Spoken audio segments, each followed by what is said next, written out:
आज का हमारा लेक्चर नंबर 2 है, chapter number 3 first year Hyderabad board का। फर्स्ट में हम साइंटिफिक डिवीजन के कुछ पार्ट डिफाइन किए थे। अब हम इस लेक्चर में आज हम मज़ीद उसके कुछ जो हैं पार्ट्स हैं हम वही डिफाइन करेंगे कि अगर हमारे पास अननोन फैक्टर पॉलिनोमियल गिवन हो एल और एम का हम कैसे वैल्यू फाइंड करेंगे, हम यही डिफाइन करेंगे। अगर हमारे पास एक वैल्यू गिवन हो x-1 और दूसरा हमारे पास x+1 फैक्टर गिवन हो, हम इस एल और एम में हम इन दोनों का वैल्यू फाइंड करेंगे। तो हम फाइंड करने के लिए हम हेल्प लेंगे सिंथेटिक डिवीजन की, कि सिंथेटिक डिवीजन के हिसाब से हम एल और एम का वैल्यू फाइंड करेंगे। तो हमारे पास x जो गिवन है एक -x-1 और हमारे पास दूसरा जो गिवन है वो x+1 आर द फैक्टर, इस x² का ये दोनों फैक्टर गिवन है, एक पॉजिटिव है एक नेगेटिव है। अब देखते हैं ये हमारा क्या है, x-1 है फर्स्ट और हमारे पास जो ये इसका बनेगा x-1 = 0 और x = 1। एक हमारे पास जो फैक्टर बना वो 1 बना इस इक्वेशन का। अब हम इस फैक्टर को इस इक्वेशन के जो है वो 0 के इक्वल बनेगी p(x), क्योंकि x-1 जो फैक्टर हैं वो 0 के इक्वल हैं। हम इसे सिंथेटिक डिवीजन के हिसाब से सॉल्व करेंगे और दूसरे को इक्वेशन जो बनेगी हम उसे भी सिंथेटिक डिवीजन के हिसाब से सॉल्व करेंगे। फिर हम इन दोनों को साइमल्टेनियसली सॉल्व करेंगे, तब हमारे पास m और l का वैल्यू बनेगा। अब अनदर हमारे पास जो है x+1 है फैक्टर। अब हम इसे सिंथेटिक डिवीजन के हिसाब से फर्स्ट को सॉल्व करते हैं। अब a जो है हमारे पास x³ + 3lx², ये इक्वेशन है हमारे पास, पॉलिनोमियल इक्वेशन है x², ये स्क्वायर है, उसके बाद प्लस m(x-1), ये इक्वेशन हमारे पास पॉलिनोमियल है। ये x का पावर 1 है और 1 जो है हमारा कांस्टेंट है, वहाँ पे x का पावर 0 है।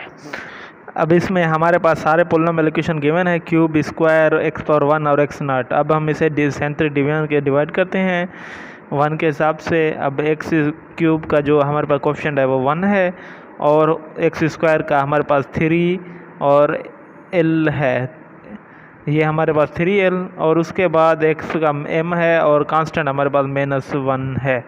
अब हम इसे x = 1 से डिवाइड करते हैं।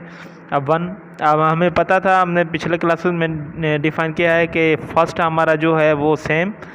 अब उसके बाद अब जो हमारा डिवाइडेंट है उससे हम इसे मल्टीप्लाई करेंगे। ये हमारे पास x³ है, x² है और x⁴ है और ये हमारे पास x0 है। अब हम 1 जो है वो 1 से मल्टीप्लाई होगा तो वो 3l के नीचे आएगा, इन दोनों को हम प्लस करेंगे तो बनेगा 3l + 1। उसके बाद 3l + 1 से हम 1 मल्टीप्लाई करेंगे तो हमारे पास 3l + 1 वो m से ऐड होगा, 3l + 1, तो ये हमारे पास फॉर्म बनेगा 3l + m + 1, ये हमारे पास। अब उसके बाद हम 1 से 3l + m से जब मल्टीप्लाई होगा तो ये सेम ही टर्म हमारे पास बनेगा, क्या बनेगा, 3l + m + 1। अब ये हम जब ऐड करेंगे तो 1 1 कैंसिल हो जाएगा, हमारे पास बनेगा 3l + m। ये हमारे पास क्या बना, रिमाइंडर 3l + 1, ये हमारे पास रिमाइंडर बनाओ। अब उसके बाद हमें पता है कि हमारी जो पॉलिनोमियल इक्वेशन है वो 0 के इक्वल है, इसलिए जो हमारा रिमाइंडर वो 0 के इक्वल आएगा। देयरफॉर हमारे पास जो बनेगा 1 = 0 ऑफ द पॉलिनोमियल्स। अब देखें 1 जो है, क्योंकि पॉलिनोमियल हमारा जो है 0 के इक्वल है तो इसलिए हमारे पास x का जो वैल्यू बना वो 1 बना, इसलिए ये जो हमारा रिमाइंडर है वो 0 के इक्वल बनेगा। तो हमारे पास इक्वेशन नंबर ये 1 बनेगी। अब उसके बाद हमारे पास क्या बना, 3l + m रिमाइंडर है हमारे पास, जो इक्वेशन नंबर 1 का बना रिमाइंडर, तो ये इक्वल बनेगा 0 के। अब हमारे पास 3l = m = 0। अब ये हमारे पास जो इक्वेशन बनी वो इक्वेशन नंबर 1 बनी। अब उसके बाद हमारे पास x इक्वल -1 पे हमने फैक्टर जो था हमने उस पर सॉल्व किया। अब हम उसे सॉल्व करेंगे x + 1 पे। ये हमारे पास फर्स्ट है। इस इक्वेशन को हम फिर से अगेन सॉल्व करेंगे x + 1 जो हमारे पास गिवन है। ये इक्वेशन है, हमारे पास ही इससे सॉल्व करेंगे x + 1 are the factor of. ये इक्वेशन हमारे पास आ गई। x³ + 3lx² + mx1 - 1x0, ये हमारे पास क्या बनी, एक पॉलिनोमियल इक्वेशन। अब देयरफॉर अब सेकंड कंडीशन है हमारे पास x + 1 = 0 which is implies that x - 1। अब अनदर हम जो डिवाइड करेंगे इसको साइंटिफिक डिवीजन के हिसाब से -1। फर्स्ट हमने इक्वेशन में फर्स्ट हम x - 1 = 0 फर्स्ट फैक्टर से डिवाइड किया इस इक्वेशन को। अब हम उसे सेकंड फैक्टर से इस इक्वेशन को हम डिवाइड करेंगे। अब देखते हैं साइंटिफिक डिवीजन के हिसाब से। अब x³ का हमारे पास जो कोएफिशिएंट है वो 1 है और x² का हमारे पास जो है वो 3l है और x का m है और -1 कांस्टेंट है हमारे पास। अब -1 से करते हैं। फर्स्ट आपको पता है साइंटिफिक डिवीजन फर्स्ट सेम हमारे पास। जब फर्स्ट सेम बनेगा तो अब हम -1 से जब मल्टीप्लाई होगा तो बनेगा -1। अब 3l -1 ये बनेगा जब इसे ऐड करेंगे हम, क्योंकि नेगेटिव का 1 है और वो हमारे पास क्या है 3l है, तो ये हमारे पास बनेगा 3l - 1। अब हम -1 से मल्टीप्लाई करेंगे इसको 3l - 1 को, ये बनेगा -3l + 1। अब ये हमारे पास बनेगा -3l + m + 1। अब -1 मल्टीप्लाई होगा अगेन -3l + 1 से, तो हमारे पास बनेगा 3l क्योंकि प्लस मल्टीप्लाई -m और मल्टीप्लाई प्लस, तो हमारे पास बनेगा -1। अब जब हम इसे ऐड करेंगे तो हमारे पास ये रिमाइंडर बनेगा 3l - m -1 -2। ये हमारे पास एन अदर रिमाइंडर बना। अब ये देखें ये हमारे पास क्या बना, रिमाइंडर बना। हमें पता है लास्ट जो हमारा रिमाइंडर होता है, therefore -1 is the zero polynomial, क्योंकि ये भी सेम है p ऑफ x 0 के इक्वल है, तो हमारे पास -1 मिला। तो इसलिए हमारे पास जो रिमाइंडर सेकंड बनेगा वो 0 के इक्वल 3l - m - 2 = 0। ये हमारे पास इक्वेशन नंबर 2 बनी। अब हम फर्स्ट और सेकंड जो भी हमारे पास इक्वेशन है उसे हम साइमल्टेनियसली सॉल्व करेंगे। हम l और m का वैल्यू फाइंड करेंगे इक्वेशन नंबर 1 और इक्वेशन नंबर 2 के हिसाब से। ये हमारे पास इक्वेशन 1 है और 2 हमने दोनों इक्वेशन फाइंड की हैं। अब उसके बाद ऑन सॉल्विंग, अब हम इसे सॉल्व करेंगे ऑन सॉल्विंग। फर्स्ट हमारे पास जो है 3l - m - 2 = 0 एंड अदर हमारे पास है 3l + m = 0। इक्वेशन नंबर 1 और इक्वेशन नंबर 2 हम इन दोनों को सॉल्व करेंगे। ऐड करेंगे तो ये हमारे पास 6l - m + m दोनों कैंसिल, तो हमारे पास -2 = 0। अब -2 है 6l = 2। अब 6 जो है l से मल्टीप्लाई है, तो हम क्या करेंगे 6 से मल्टीप्लाई ऑन बोथ साइड या डिवाइड करेंगे। ये दोनों आपस में कैंसिल हो जाएंगे, तो बनेगा 2/3 l = 1/3। l का हमें वैल्यू जो है वो l/3 मिला। अब उसके बाद हम इक्वेशन नंबर 1 में पुट करें या 2 में पुट करें कोई इसका मतलब नहीं है, हमें आंसर मिल जाएगा। अब हम इससे इक्वेशन नंबर 1 में पुट करते हैं। अब हम इक्वेशन नंबर 1 में पुट करेंगे। इक्वेशन नंबर 1 में l = 1/3 जब हम पुट करेंगे तो 3 और 3 दोनों कैंसिल हो जाएंगे और m बनेगा m + 1, तो m = -1 बनेगा। अब देखें ये हमारे पास l और m दोनों का वैल्यू फाइंड हो गया। 2 हमारे पास इक्वेशन गिवन थी, ये हमने सॉल्व किया। अगर हमारे पास ऐसे ही तरीके से या कोई कुछ भी प्रॉब्लम हो, हमें 2 unknown value polynomial given find करने हो और फैक्टर हमें गिवन हो, तो हम उसे इस तरीके से फाइंड करेंगे। फर्स्ट हम क्या करेंगे कि हम फर्स्ट जो हमारे पास फैक्टर होगा हम उसे सिंथेटिक डिवीजन के हिसाब से सॉल्व करेंगे, वो हमारे पास जो रिमाइंडर बनेगा वो इक्वेशन नंबर 1 बनेगी। अब उसके बाद हमारे पास सेकंड जो है गिवन होगा नंबर, वो हम उसे भी वो हमारे पास जब हम उसे सिंथेटिक डिवीजन के हिसाब से सॉल्व करेंगे तो वो हमारी इक्वेशन नंबर 2 बनेगी। फिर उसके बाद हम उसे ऐसे सॉल्व करेंगे, जब हम सॉल्व करेंगे तो हमें एल और एम का वैल्यू फाइंड हो जाएगा।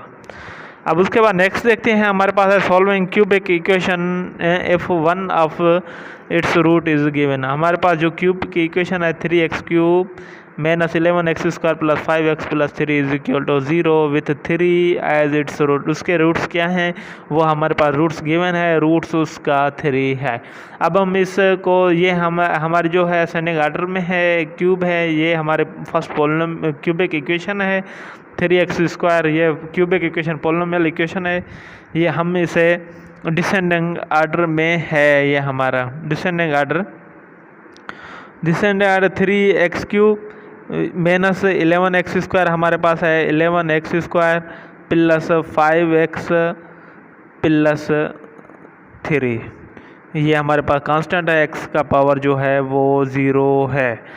ये आपको जहन में रखना है कि आपको फर्स्ट जो इक्वेशन है वो डिसेंडिंग आर्डर में रखनी है। अगर एक्स स्क्वायर का वैल्यू गिवन नहीं है तो हम उससे 0 मल्टीप्लाई करेंगे, अगर एक्स का वैल्यू गिवन है तो हम उससे 0 मल्टीप्लाई करेंगे, अगर हमारे पास कांस्टेंट नहीं है तो उसकी जगह पे हम 0 पुट करेंगे। ये आपको जहन में रखना है। हमें जो इक्वेशन है वो सारी ही जो भी एक्स के पावर हैं वो सारे ही हाईएस्ट से लेके लोएस्ट तक सारे ही उसके कांस्टेंट जो हैं वही हमें पुट करने हैं। उसके बाद हमारे पास है 3 is the roots of given polynomial equation. अब 3 is the roots of given polynomial equation. अब हम इसे सिंथेटिक डिवीजन के हिसाब से सॉल्व करेंगे। अब देखें, जब हम सिंथेटिक डिवीजन अप्लाई करेंगे, अब फर्स्ट हमारे पास एक्स क्यूब 3 है, एक्स क्यूब का कोफिशिएंट और एक्स स्क्वायर का -11 है और 5 जो है एक्स का है और 3 हमारे पास कांस्टेंट है और रूट्स हमारे पास क्या है, रूट्स 3 है। ये हमारे पास x cube, x square, x power 1 और कांस्टेंट एक्स पावर 0।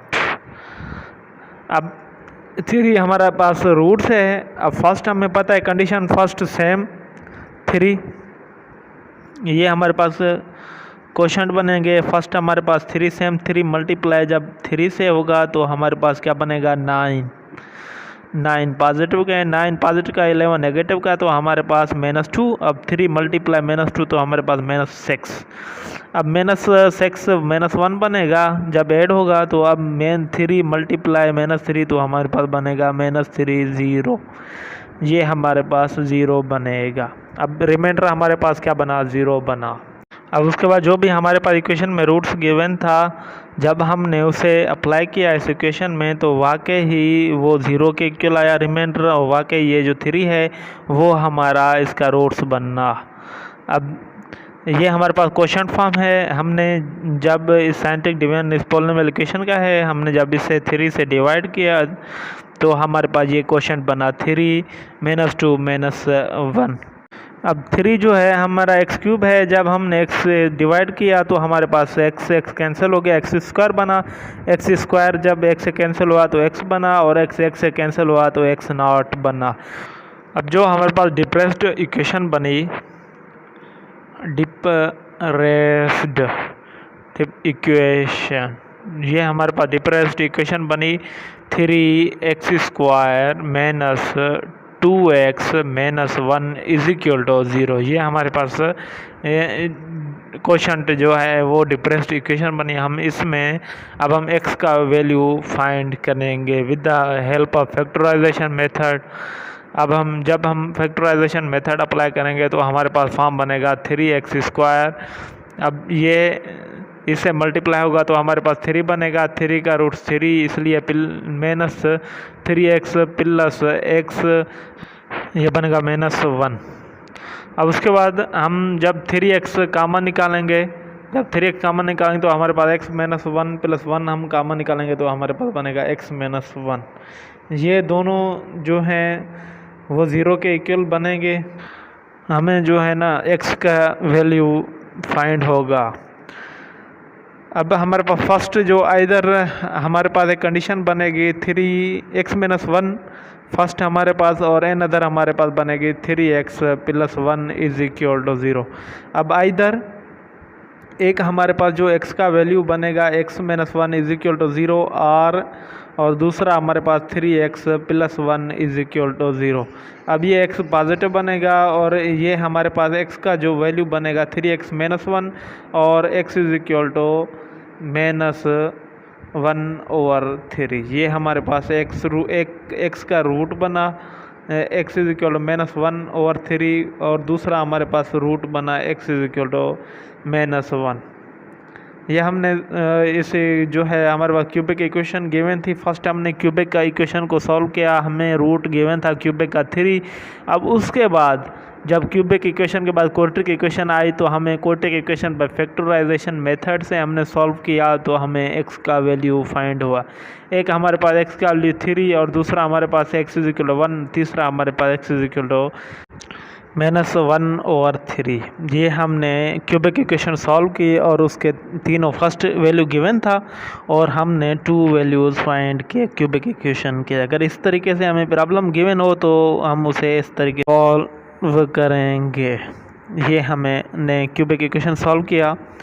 अब उसके बाद हम नेक्स्ट देखते हैं solve equation x⁴ - 49 x² + 36 x + 252 is equal to 0 having roots -2 और 6। हमें क्या रूट्स इसके गिवन है, एक हमारे पास रूट्स -2 है और दूसरा हमारे पास रूट्स इसका 6 है और ये हमारे पास x⁴ की इक्वेशन गिवन है। अब हम इसे साइंटिफिक डिवीजन के हिसाब से सॉल्व करेंगे। फर्स्ट हमारे पास रूट्स गिवन है -2 और दूसरा हमारे पास 6 गिवन है। अब इसके का एक और तरीका है सॉल्व करने का। साइंटिफिक डिवीजन में अगर 2 रूट्स गिवन हो तो हम उसे कैसे सॉल्व करेंगे, आप देखें कि इसका किस तरीके से सॉल्यूशन निकलेगा। फर्स्ट हमारे पास इसे हम क्या करेंगे, हमें ये डिसेंडिंग आर्डर में हम इसे राइट करेंगे क्योंकि x³ हमारे पास नहीं है, तो इसलिए हमारे पास x³ का कोफिशिएंट वो क्या बनेगा 0। x⁴ अब प्लस x³ नहीं है तो इसलिए हम x³ की जगह पे 0 x³ लगाएंगे क्योंकि हमें फुल जो नंबर्स हैं वो सारे लगाने होते हैं प्लस माइनस। अब एन अदर x² का 49 कोफिशिएंट है x² का और x का हमारे पास 36 x⁴ है और कांस्टेंट हमारे पास है 252 x⁴ इज इक्वल टू 0। ये 0 के इक्वल है, ये जो हमारे पास पॉलिनोमियल इक्वेशन गिवन है। अब फर्स्ट हमारे पास रूट्स -2 है और एन अदर हमारे पास जो रूट्स है वो 6 है। अब हम इसे फर्स्ट साइंटिफिक डिवीजन में -2 से सॉल्व करेंगे। जब हम इसे साइंटिफिक डिवीजन में अप्लाई करेंगे इस फॉर्म को, तब हमारे पास फर्स्ट जो x⁴ का कोफिशिएंट जो है वो क्या है, वो हमारे पास 1 गिवन है, इसलिए ये 1 है। हम फर्स्ट क्या देंगे 1 अप्लाई करेंगे और x³ 0 -49 x² का और 36 x⁴ का और 252 x0 का। अब फर्स्ट जो हमारे पास रूट्स है वो -2 है, हम -2 से इसे डिवाइड करेंगे। फर्स्ट रूल पता है, फर्स्ट जो है वो हमारा 1 ही बनेगा। अब 1 से हम -2 मल्टीप्लाई जब करेंगे तब हमारे पास -2 जो है 0 से ऐड होगा। जब -2 मल्टीप्लाई होगा 1 से तो हमारे पास ऐड करेंगे 0 से, तो हमारे पास -2 0 से ये हमारे पास -2। अब -2 से मल्टीप्लाई होगा तो हमारे पास प्लस का 4। अब प्लस का 4 करेंगे तो माइनस के 45 बनेंगे। अब माइनस के 45 और माइनस का 2 से जब मल्टीप्लाई होंगे तो हमारे पास ये बनेगा 90। हम क्या करेंगे ऐड करेंगे 36 तो हमारे पास यह बनेगा 126। अब 126 से नेगेटिव मल्टीप्लाई करेंगे तो हमारे पास ये फॉर्म बनेगा 252। ये दोनों टर्म आपस में क्या बने 0, रिमाइंडर हमारे पास क्या बना 0 बना। तो ये हमारा जो -2 है वो वाकई ही इस इक्वेशन का रूट्स है। अगर हमारे पास रिमाइंडर 0 बनेगा तो वो जो इक्वेशन का रूट्स होगा वो वाकई ही इस इक्वेशन का रूट्स बनेगा। ये देखें रिमाइंडर हमारे पास क्या बना, 0 बना। ऐसे ही हम पिछली इक्वेशन में सॉल्व करके हैं, अगर हमारे पास रिमाइंडर 0 बनेगा तो जो रूट्स गिवन होगा वो वाकई उस इक्वेशन का रूट्स बनेगा। अब ये हमारे पास x⁴ है और x³ है, x² है, x⁴ है और कांस्टेंट हमारे पास x0 गिवन है। अब कांस्टेंट हमारे पास x0 0 बन गया। अब उसके बाद x⁴ है तो ये फर्स्ट हमारे पास क्या बनेगा, x³ और सेकंड हमारे पास बनेगा x², थर्ड हमारे पास x और ये हमारे पास 126 कांस्टेंट बनेगा। अब अनदर हमारे पास सेकंड जो रूट्स गिवन है हम उसे अगेन इसे साइंटिफिक डिवीजन में अप्लाई करेंगे, फिर हम जो सेकंड रूट्स है उससे साइंटिफिक डिवीजन में इसे सॉल्व करेंगे। अब सेकंड जो हमारे पास रूट्स बनेगा वो हमारे पास 6 है। अब हम इसे अगेन 6 फर्स्ट जो है वो सेम कंडीशन, फर्स्ट सेम 1। अब 1 से जब हम 6 मल्टीप्लाई करेंगे तो हमारे पास पॉजिटिव के 6, ये हमारे पास पॉजिटिव का 4 बनेगा। जब 4 से 6 मल्टीप्लाई होगा 24 हमारा ऐड करेंगे -45 से, नेगेटिव का 45 है तो हमारे पास जो फॉर्म बनेगा वो 21 बनेगा। अब 21 6 से मल्टीप्लाई होगा तो हमारे पास नेगेटिव का फॉर्म बनेगा 126, ये हमारे पास 0 फॉर्म बना। देखें वाकई जो हमारे पास -2 रूट्स था उसका रिमाइंडर 0 बना और 6 जो हमारे पास रूट था उसका भी रिमाइंडर 0 बना। इसका मतलब ये है कि -2 और 6 जो हैं वो इस 4 जो हमारे पास पॉलिनोमियल इक्वेशन है इन दोनों के रूट्स हैं। अब 2 रूट्स जो अगेन वो स्क्वायर वाले हैं, ये हमारे पास टर्म क्यूब है तो ये x² बनेगा और ये हमारे पास x बनेगा x² का और ये हमारे पास कांस्टेंट x0 बनेगा। अब हम सेकंड अदर जो 2 वैल्यूज़ हैं हम उसे फाइंड करते हैं। ये हमारे पास कोशेंट टर्म बनेगा x² + 4x - 21 x0, क्योंकि 21 हमारा कांस्टेंट है, x0 1 के इक्वल है तो ये हमारे पास कोशेंट बना, ये इक्वल टू 0। क्वाड्रेटिक इक्वेशन बन गई हमारे पास और हम इसे क्या डिप्रिशिएट करेंगे, जो हमने पिछली इक्वेशन में किया था x का वैल्यू फाइंड करने के लिए।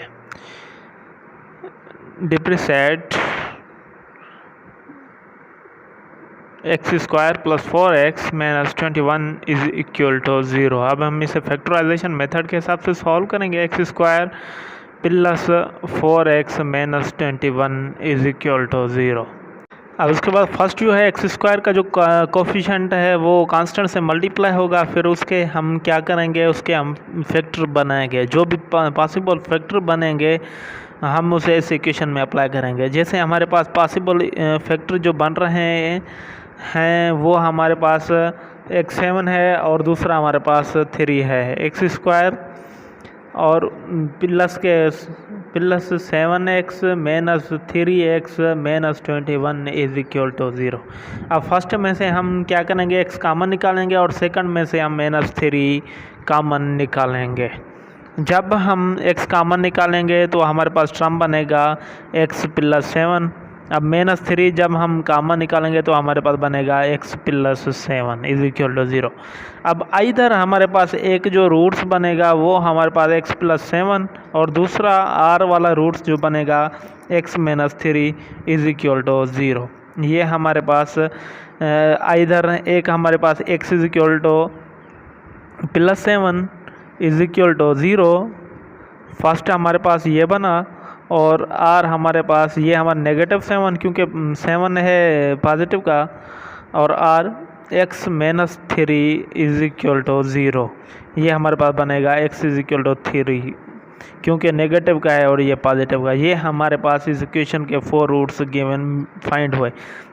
2 रूट्स गिवन थे और 2 हमने फाइंड किए। अगर इक्वेशन इस सिस्टम से हो, इस तरीके से हो तो हम उसे ऐसे सॉल्व करेंगे। ये हमारा आज का लेक्चर वो यहाँ पे कंप्लीट हुआ। अगर आपको इस लेक्चर में कहीं भी कोई डिफ़िकल्टी वगैरह फ़ील हो रही हो तो आप कमेंट सेशन में बता सकते हैं, और ये जो मेरा व्हाट्सअप नंबर है आप इस पे टेक्स्ट कर सकते हैं और मुझे पूछ सकते हैं कि अगर आपको कोई भी ऐसी प्रॉब्लम या समझ में नहीं आई हो, एक्स का वैल्यू फाइंड करना या एम का वैल्यू या एल का वैल्यू फाइंड करना, अगर हमारे पास 2 रूट्स गिवन हो उसे कैसे हम साइंटिफिक डिवीजन में अप्लाई करते हैं, और 2 हमारे पास अननोन इन्वॉल्व वैल्यू हो वेरिएबल्स के हिसाब से वो कांस्टेंट गिवन हो, तो हम उसका कैसे वैल्यू फाइंड करेंगे। यही सिंपल तरीका है साइंटिफिक डिवीजन में सॉल्व करने का है। आज का हमारा लेक्चर वो यहाँ पे कंप्लीट हुआ। इंशाल्लाह नेक्स्ट लेक्चर में नेक्स्ट डिफाइन करेंगे।